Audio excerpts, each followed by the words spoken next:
I actually studied economics, Rachel, and business and politics and philosophy, and I think I'm probably more qualified than you to be Chancellor. This is like a very bad episode of The Apprentice where wannabes with little experience cock up pretty straightforward tasks. Where's Claude when you need him? Rachel, you're fired. Rachel Reeves is facing serious backlash after being exposed for alleged dishonesty, with many now calling for her resignation. It turns out Keir Starmer isn't the only one in the Labour Party with a credibility problem. Our Chancellor has been caught in multiple faucets, and this latest revelation could be the final straw. As the country braces for the fallout of her controversial budget, a deeper truth is emerging. If she can't even manage her own finances, how can she be trusted to handle the nation's economy? This isn't the first time she's been accused of misleading the public. Labour has a long history of questionable tactics and broken promises, and this term has been no exception. So, what exactly is a scandal that could end Rachel Reeves' career? Is it truly bad enough to justify the growing call for her resignation? And more importantly, what other secrets might she be keeping from us? Rachel Reeves says that she's not satisfied. Well, neither are we. Am I satisfied with the numbers published today? Of course not. I want growth to be stronger, to come sooner, and also to be felt by families right across the country. She's our Chancellor. She claimed to be an economist, but the only thing in my view she was being economical with was with the truth. And that's to put it kindly. Some might call the adjustment that she made on her credentials a correction for something that simply wasn't true. From the very beginning, Rachel Reeves has relied on telling stories and making promises she simply couldn't keep. Now, as Chancellor, she has earned the nickname Robert Reeves, a reflection of how her policies have pushed the British economy to the brink. Time and time again, the decisions she has made have led to disastrous consequences, many of which were carefully hidden from the public. But now, the truth is out. Her real intentions have been exposed. And more importantly, her biggest lie, the one that could cost her the job, is finally in the spotlight. No one expected things to be this bad. It's one thing to be incompetent, but deliberately misleading the public is something else entirely. Calling it economical with the truth would be an understatement. Reeves has bankrupted her credibility. Rachel Reeves, the woman whose questionable economic policies are destroying this country and bringing misery to farmers, business owners and everyday working people, claimed on her LinkedIn profile that she was an economist at the Bank of Scotland. She, or someone later amended it to state that she was in fact in retail banking. Think of any group of people, and chances are Rachel Reeves has made their lives harder with her misleading claims and broken promises. But to be fair, that's just Labour in general. What sets Rachel apart is a habit of exaggerating her job experience. Sure, plenty of people stretch the truth on their resumes to land a job.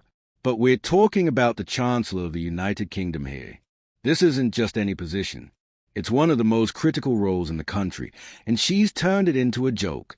If you think of the worst possible budget, Rachel Reeves will still find a way to disappoint you. The economic outlook for the next decade is bleak, worse than you might imagine. And while she may have updated her LinkedIn profile, that doesn't change reality. The truth about her previous roles is even more concerning than it appears, raising a serious question. Should someone with this track record really be in charge of the nation's finances? Retail banking is personal or customer banking to the general public, so processing payments, customer inquiries, blah, blah, blah, you get my gist. She may have even worked over the counter in a branch near you. It's more admin than economics, and there's a big difference between the two. Political blog Guido Fawkes has claimed that Rachel was wrong to suggest that she worked at the Bank of Scotland as an economist, and in fact that she held a more mundane role in the bank's complaints team. The answer is a clear no. Rachel Reeves, someone without direct experience as an economist, simply isn't qualified to be in charge of the country's budget. And unfortunately, her budget reflects that. If it's now coming to light that her role has been more administrative than economic, the big question is, what is the government going to do about it? How will they defend this? People were already outraged over the new budget and the wave of taxes it brings. And with each new revelation, that anger only grows. And can you really blame them? This feels like a blatant case of dishonesty, and no amount of government spin can make up for it. If she were handling the job well, that would be one thing, but this has been a complete disaster. It's like hiring a plumber to fix your car. It just doesn't make sense. which could go towards explaining why she and her front bench pals have concocted one of the worst, most counterproductive budgets devoid of any reason or common sense, destroying any opportunity for growth with repercussions that anyone who has run a business could foresee, but not Rachel. It's disheartening to say the least. The truth is she's completely out of her depth and seems to have no real grasp of what she's doing. All that talk about focusing on growth and making life easier for people now feels like empty promises. Labour made a lot of pledges, but it's becoming clear that many of them were just tactics to win votes because now they seem indifferent to the struggles of ordinary people. With rising taxes, persistent inflation, and an already fragile economy, life in Britain is only going to get harder. The cost of living is set to climb, and yet the public has no say in these decisions. Understandably, people are frustrated and many are calling for a resignation, some more vocally than others. I actually studied economics, Rachel, and business and politics and philosophy, and I think I'm probably more qualified than you to be Chancellor.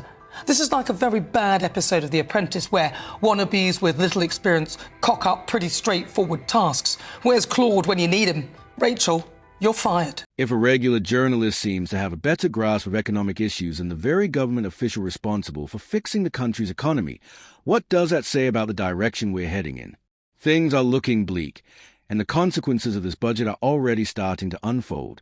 This budget isn't just flawed.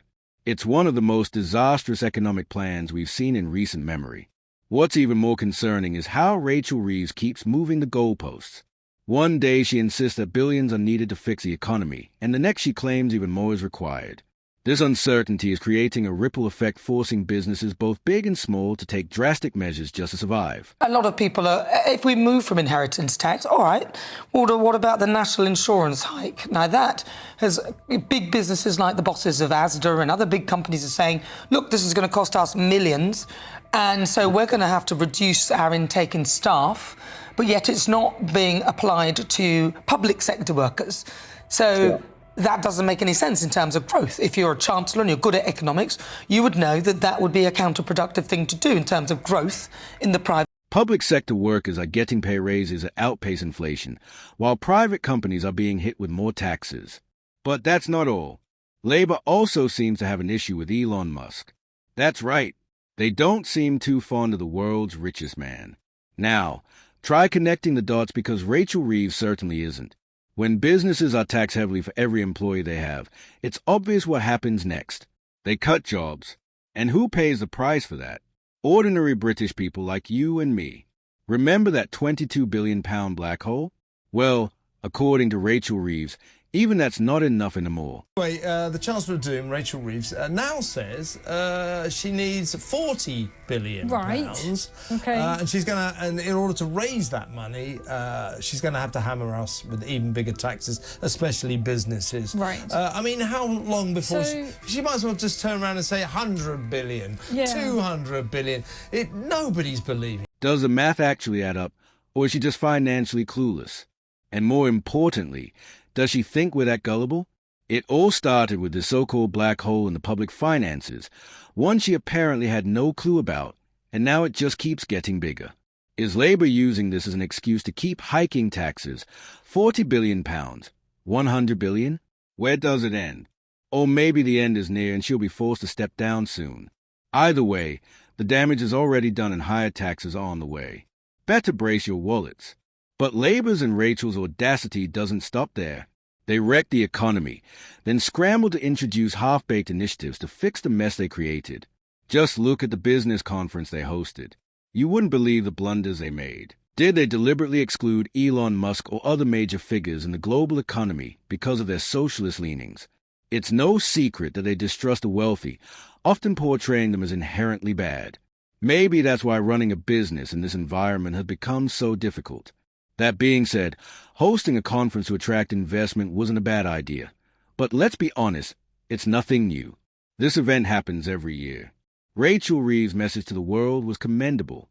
Britain is open for investment. Unfortunately, the reality tells a different story.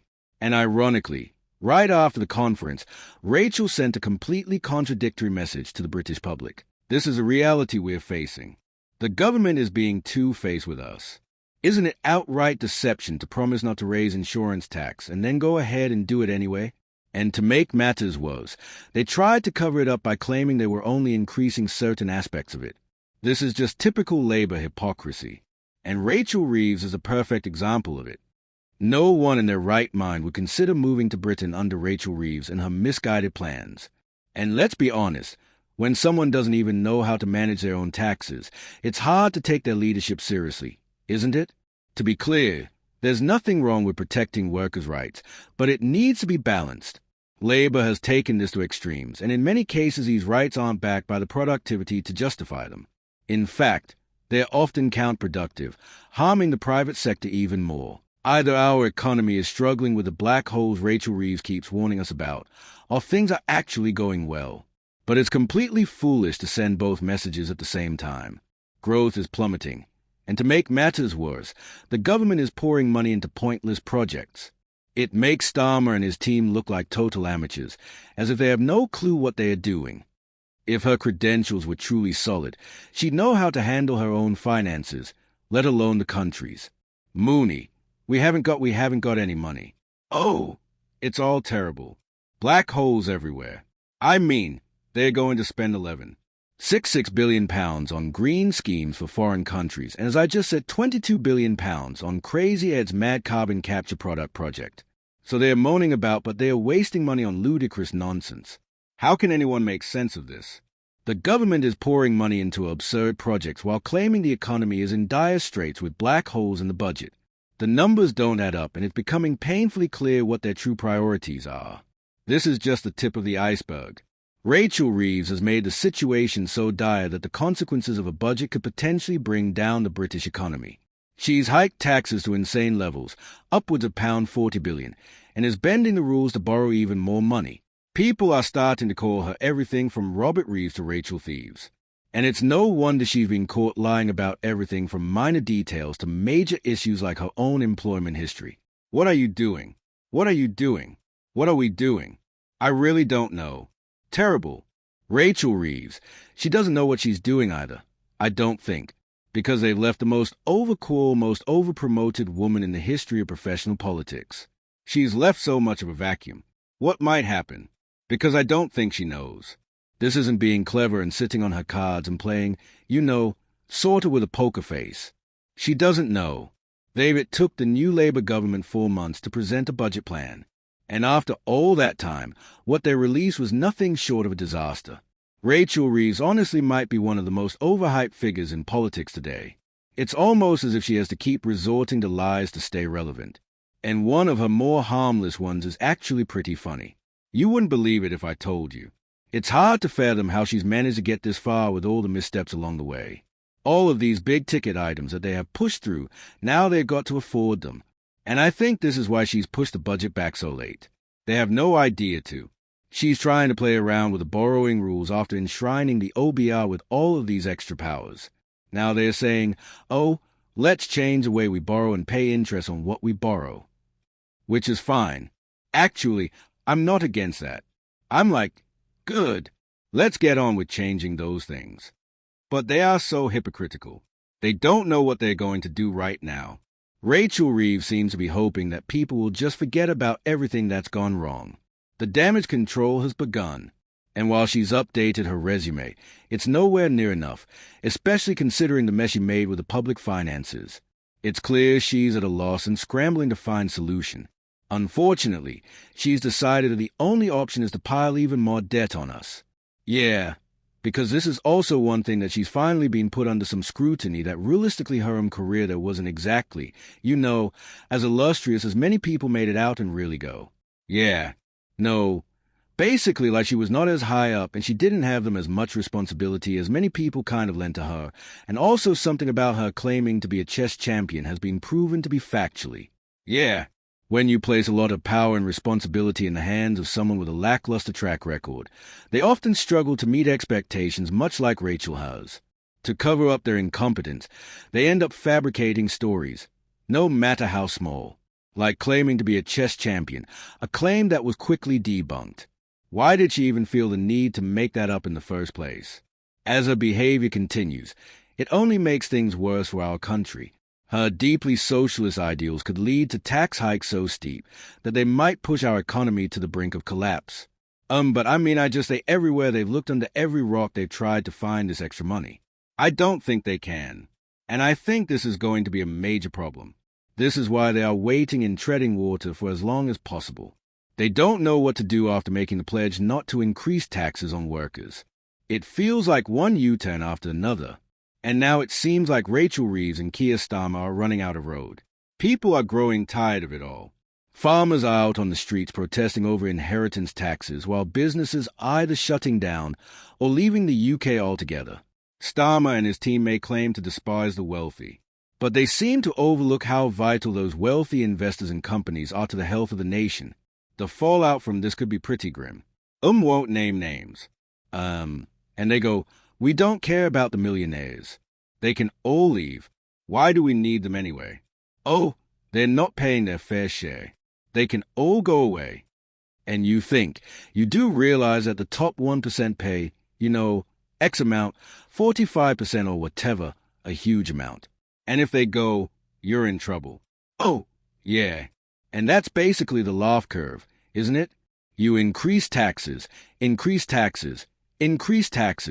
the Treasury gets more and more and more until the point you increase them so high people evade or avoid or leave.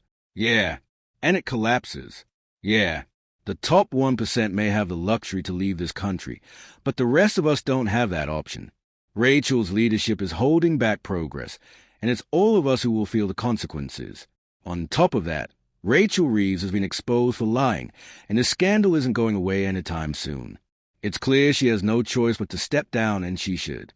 We can't allow the government to sweep this under the rug.